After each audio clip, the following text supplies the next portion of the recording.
6:17 a.m. It's a nice day because Google reports earnings today. And for the new MMTs, it'll be their first one.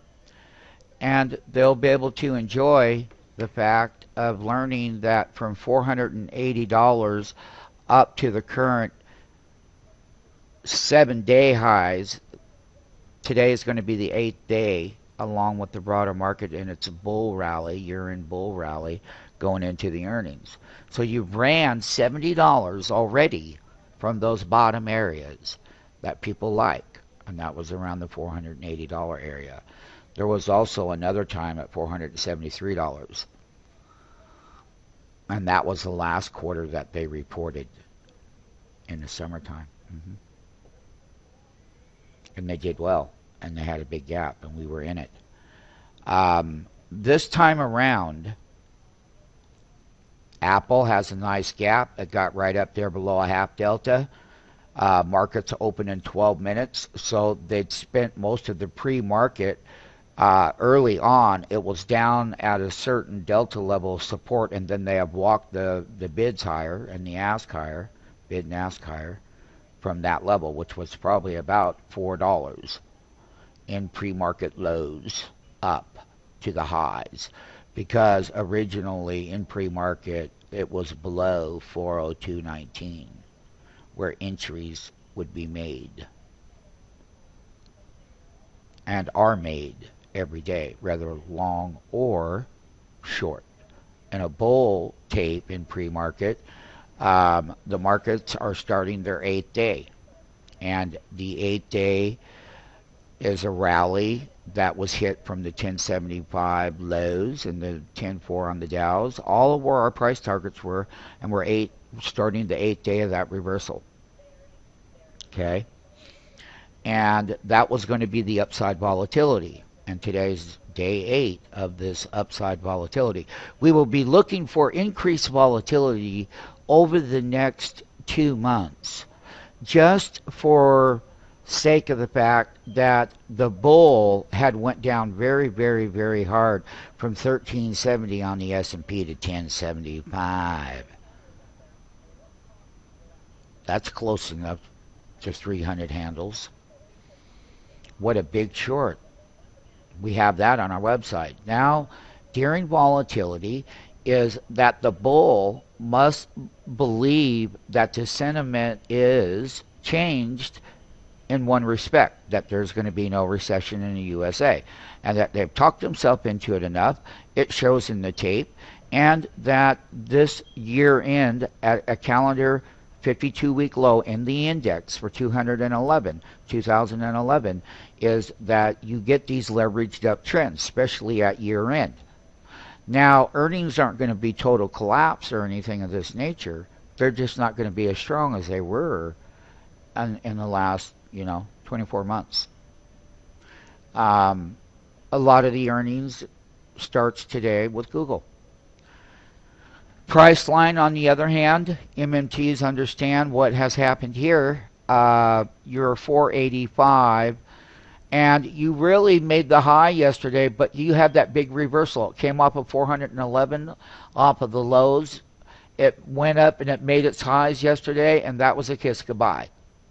And the $500 calls were not working all day, but what was working all day was the $500 puts were working strong all day.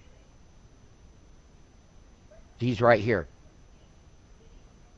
Look at the wide bid and ask. That's that $500 put that's now in the money. At the time yesterday, which we have various different entries that we were doing with this, we had both of these up yesterday at this very time before the market opens up in 9 pennies.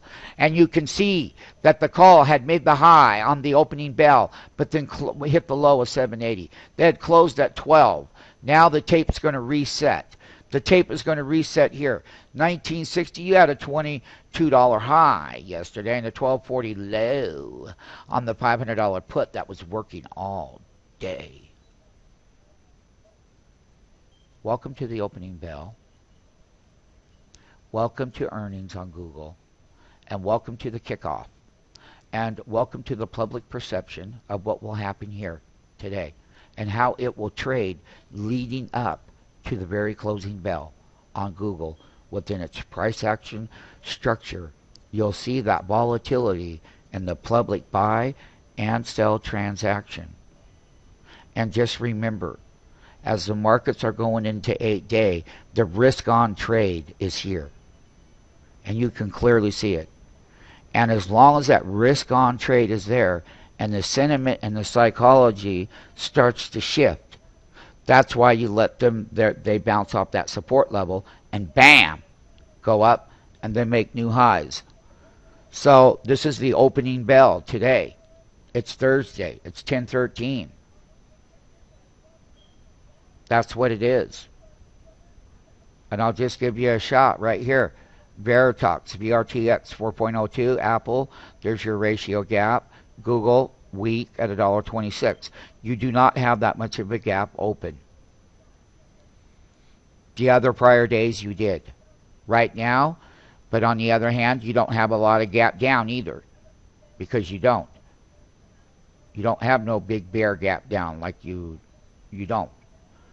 So gap open up, you don't have a real big bull gap open up either. Okay, but Apple is leading the board. This is news related, BRTX. We'll go into that later.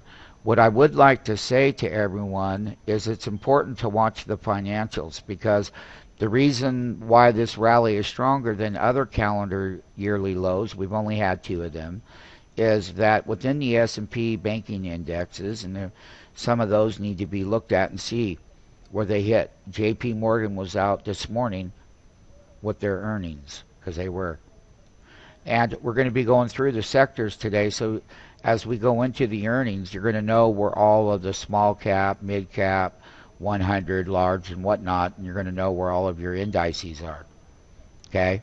It's very important that you start getting correlated to all the various sectors and the names in them. So gap open up, pre-market, 6 minutes to the opening bell. Apple is leading the leaderboard. Yesterday, stocks did slide the bid once they made the highs in. Now, for the price line people, look for the 480 calls off of the bottom. All right?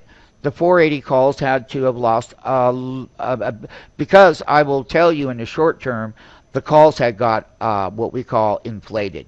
And the put side of the market, because of the amount of the 7-day bull rally, that has taken the calls that were deflated to inflated, and the put side that was extremely inflated has come down in those values. And the VIX and the VXN, the fear indicators, just remember, so far in the calendar yearly low volatility, that VIX has managed to stay above 30.